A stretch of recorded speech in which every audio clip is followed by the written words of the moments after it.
सबको मेरा नमस्ते, जय मसीह की। आइए हम लोग वचन में चलते हैं। इब्रानियों 10 अध्याय का परमेश्वर के समीप जाए। हेडिंग है परमेश्वर के पास जाए। तो मेरे प्रियो, मेरे भाई बहनों, कैसे परमेश्वर के पास जाएंगे? आइए इस वचन को हम सभी लोग सुनेंगे। पढ़िए। इसलिए हे भाइयों, जब हमें यीशु के लहू के द्वारा उस नए और जीवते मार्ग से पवित्र स्थान में प्रवेश करने का हिवाव हो गया है। हाँ, यहाँ पे कहता है इसलिए हे भाइयों, जब हम यीशु के लहू के द्वारा उस नए और जीवते मार्ग से पवित्र स्थान में प्रवेश करने का हिम्मत बांधे। मेरे प्रियो, मेरे भाई बहनों, परमेश्वर की शरण में हम सभी लोग चलें और हम सब जीवित हैं जो उसकी महिमा कर सकते हैं। हम सब जीवित हैं जो उसकी महिमा कर सकते हैं। पवित्र आत्मा यानी पवित्र स्थान में हम सब प्रवेश कर सकते हैं। हालेलुया। आगे। और इसलिए जो उसने पर्दे अर्थात अपने शरीर में से होकर हमारे लिए अभिषेक किया है। जो उसने पर्दे अर्थात अपने शरीर में से होकर हमारे लिए अभिषेक किया है। परमेश्वर ने क्या किया? हमारे लिए उसने क्या किया? अपने आप को दिया, जो हम सबके अंदर वो प्रवेश करता है। और हम सबके अंदर ये जो शरीर है, ये शरीर परमेश्वर का मंदिर है। जो ये शरीर परमेश्वर ने क्या किया है? हम सबको अभिषेक किया है। Hallelujah, hallelujah. आगे पढ़िए। और इसलिए कि हमारा ऐसा महान याजक है जो परमेश्वर के घर का अधिकारी है। और इसलिए कि हमारा ऐसा महायाजक है जो परमेश्वर के घर का अधिकारी हो। हमारा ऐसा राजा है जो उससे परमेश्वर के समीप जाने के लिए हमें परमेश्वर के घर के कितने एक भजन है, आओ हम चले यीशु के घर को चले, है ना। तो यहाँ पे कहता है कि जो परमेश्वर के घर का अधिकारी हो वही जा सकता है, जो परमेश्वर के डर और भय मानता है, जो परमेश्वर के करीब जाता है, जो प्रभु के पीछे चल पड़ता है। आगे पढ़िए। तो आओ हम सच्चे मन और पूरे विश्वास के साथ और विवेक का दोष दूर करने के लिए हृदय का छिड़काव लेकर और देह को शुद्ध जल से धुलवाकर परमेश्वर के समीप जाएं। हालेलुया। तो आओ हम सच्चे मन से पूरे विश्वास से, सच्चे मन से पूरे विश्वास से परमेश्वर के साथ, जो हम दोषी ना ठहराए जाएं, यानी परमेश्वर के साथ हम सब रहें सच्चे मन से। अपना शरीर, प्राण, आत्मा अपने प्रभु को दो, जो हम प्रभु के नज़र में दोषी ना ठहराए जाएं। हालेलुया। कितना भी पाप किए, कितना भी हम सब किए, लेकिन परमेश्वर ने क्या किया? अपने लहू से देकर हमें शुद्ध किया। हमारे पापों को क्या किया? उसने क्षमा किया और हमें क्या किया? अपने समीप आने दिया। हालेलुया। मेरे प्रियो, कोई हमारे पापों को आपको क्षमा नहीं करता। जरा सी बात हो जाए तो क्षमा नहीं करते हैं, लेकिन हमारा परमेश्वर क्या करता है? वो क्षमा करने वाला। हम सब क्या करते हैं? प्रतिदिन हम सब पाप करते रहते हैं। कभी कुछ, कभी गालियाँ देकर, गलती हर समय कभी गाली देकर, कभी किसी को सताकर, हर समय कुछ ना कुछ झूठ बोलकर। तो ऐसे भी हमारे साथ क्या होता है? पाप हो जाता है। लेकिन प्रभु क्या कहता है, तेरे पापों को मैं धो दूंगा और तुझे मैं एक अच्छा बेटा या बेटी बनाऊंगा। आगे बढ़िए।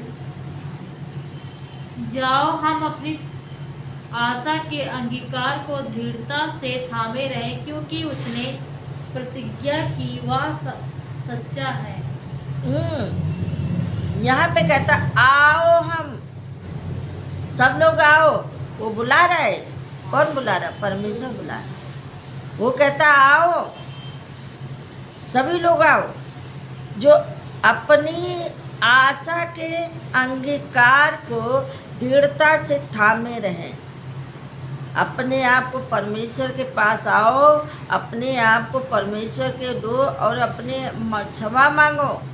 ये प्रभु, मैंने तेरे दृष्टि में अगर कोई पाप किया है या किसी को सताया है या किसी को दुख दिया है तो प्रभु मुझे क्षमा कर दे, मैं तेरे समीप आने पाऊँ और मुझे क्षमा कर दे प्रभु।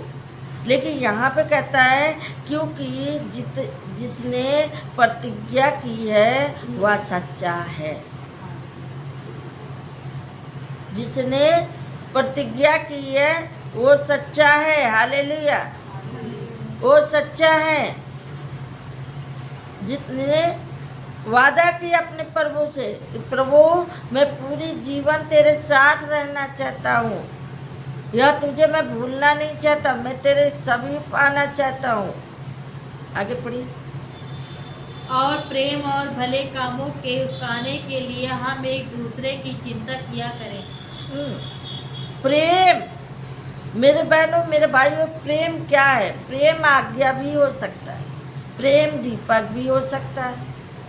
यहाँ पे कहता है और प्रेम और भले कामों में उकसाने के लिए हम एक दूसरे की चिंता करें, किया करें। हमें एक दूसरे की चिंता होना चाहिए। जब आपस में आप प्रेम नहीं करेंगे तो क्या होगा? फिर लड़ाई झगड़ा होगा। अगर एक दूसरे से प्रेम करेंगे तो एक दूसरे की चिंता करेंगे। हालेलुया। आगे। और एक दूसरे के साथ इकट्ठा होना ना पड़े, जैसा कि कितनों की रीति है, पर एक दूसरे को समझते रहें और जो उस दिन को निकट आते देखो तो क्यों और भी अधिक यह किया करो। हालेलुया। यहाँ पे कहता और एक दूसरे के साथ इकट्ठे होना ना छोड़े। एक दूसरे के साथ नहीं छोड़ो, एक दूसरे के साथ इकट्ठे हो जाओ कि हमें इतने समय में सब लोग इकट्ठे होना है, इतने समय में प्रभु की महिमा करना है, इतने समय में प्रभु की महिमा करना है। हालेलुया। अभी हम सब क्या किया है? एक समय बाना कि इस समय आप लोग प्रार्थना में आइए। यहाँ पे कहा है कि परमेश्वर के साथ छोड़ो नहीं, एक साथ इकट्ठे में रहो, जैसे कि कितनों की रीत है, पर एक दूसरे को समझाते रहें। एक दूसरे को समझाओ। अगर लड़ाई झगड़ा होता है एक दूसरे को समझाओ, सुलझाओ कि भैया बहनी ऐसा नहीं करते हैं। हालेलुया, ऐसा नहीं करते हैं। और जय उस दिन को निकट आते देखो, तय तो और भी अधिक या किया करो। जैसा जैसा समय देखो वैसे वैसे काम किया करो, वैसे वैसे प्रभु की सेवा करो। Hallelujah, hallelujah. बोलो यीशु प्रभु की। आगे पढ़ी। क्योंकि सच्चाई की पहचान प्राप्त करने के बाद यदि हम जानबूझकर पाप करते हैं तो पापों के लिए फिर कोई बलिदान बाकी नहीं। हालेलुया। यहाँ पे कहता क्योंकि सच्चाई की पहचान प्राप्त करने के बाद यदि हम जानबूझकर पाप करते रहें, अगर आप जान चुके हैं, प्रभु को मान चुके हैं, जानबूझ के पाप कर रहे हैं, चाहे हम हो चाहे आप हो, जानबूझ के पाप कर रहे हैं तो परमेश्वर कहता है ना कि फिर कोई बलिदान बाकी नहीं है। बार बार अपने प्रभु को क्रूस पे चढ़ा रहे, बार बार उनको बलि दे रहे हैं, जानबूझ के पाप कर रहे हैं, जब मालूम है कि परमेश्वर कहता है तुम पाप मत करो। हालेलुया। यहाँ पे कहता है कि तुम पाप ना करो। आगे पढ़िए। हाँ, दंड का एक भयानक बाट जोना और आग का ज्वाला बाकी है जो विरोधियों को भस्म कर देगा। हाँ, दंड का एक भयानक बाट जोड़ना और आग का ज्वाला बाकी है। ये भी समय है। ऐसा ना हो कि तुम आग में झोंके जाओ, ऐसा ना हो तुम्हें परमेश्वर दंड दे, क्योंकि यहाँ पे कहता है कि आग का भयानक वार जोड़ना और आग का ज्वाला बाकी है जो विरोधियों को भस्म कर देता है। हालेलुया। आगे पढ़िए। जब मूसा की व्यवस्था का ना मानने वाले 2 या 3 जनों की गवाही पर बिना दया के मार डाला जाता है। जब मूसा की व्यवस्था का ना मानने वाले 2 या 3 जन की गवाही पर बिना दिया के मार डाला जाता है।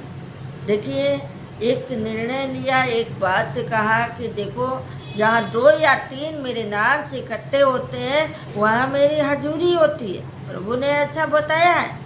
लेकिन यहाँ पे ये भी कहा है जहाँ 2 या 3 जन होंगे वहाँ मेरी नाम की गवाही होगा। हालेलुया। वहाँ मेरे नाम की क्या होगा? गवाही होगा। तो आगे बढ़िए, नहीं तो मार डाले जाएंगे।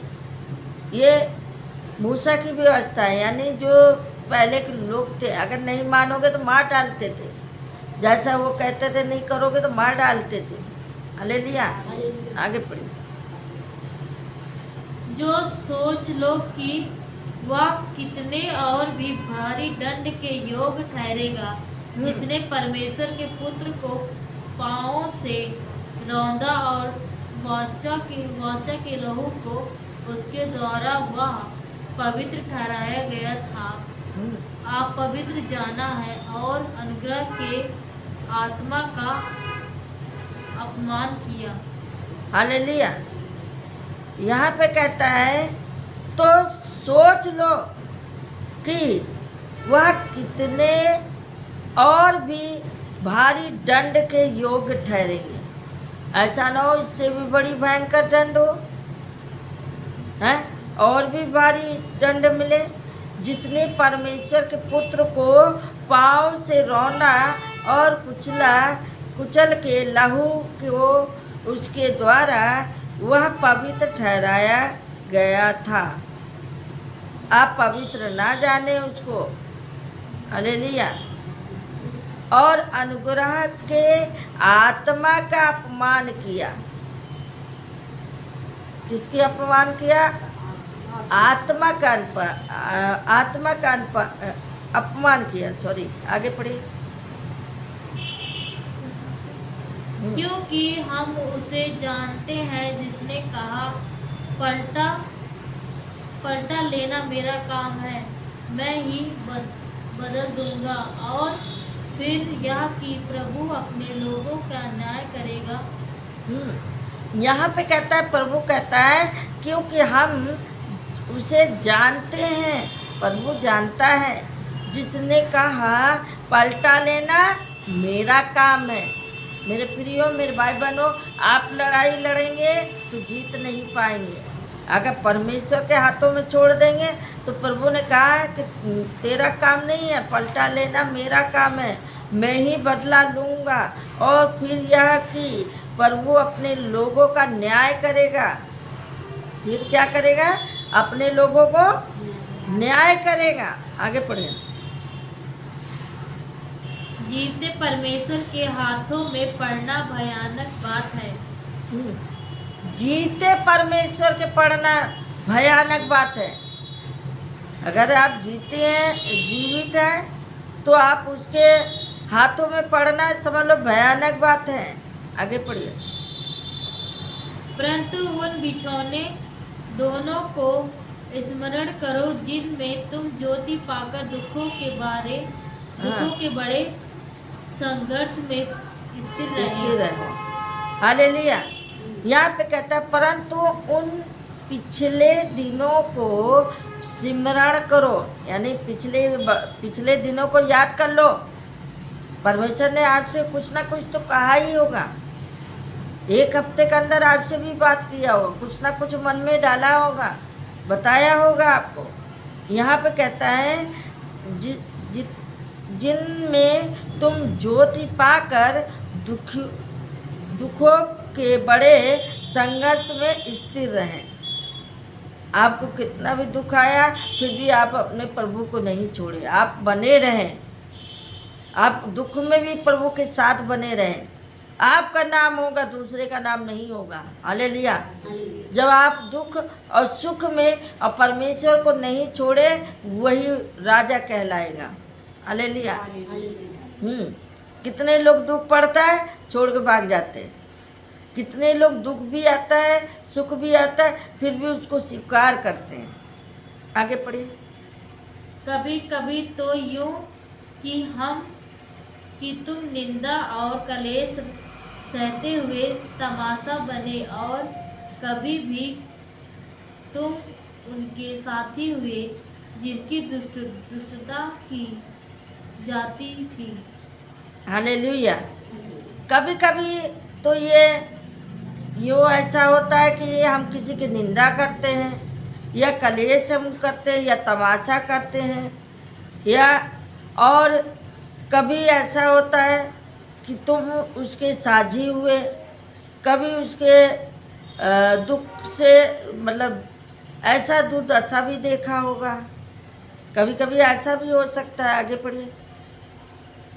क्योंकि तुम कैदियों के दुख में भी दुखी हुए और अपनी संपत्ति भी आनंद से लुटाने दी, यह जानकर कि तुम्हारे पास एक और भी उत्तम और सर्वदा ठहरने वाली संपत्ति है। यहाँ पे कभी कभी ऐसा होता ना, अपने दुखों को भी सह लिया, दुखों में शामिल भी हुए और हर चीज़ों में अपने आप को संभाल के रखा, बचा के रखा। यहाँ पे कहा है कि परमेश्वर ने क्या किया, ऐसा ठहराया कि आपको अपना इकलौता बेटा बेटी बनाया। हालेलुया। अब यहीं पे हम समाप्त करते हैं। पढ़े जाने से प्रभु सबको आशीष दे। जय मसीह की।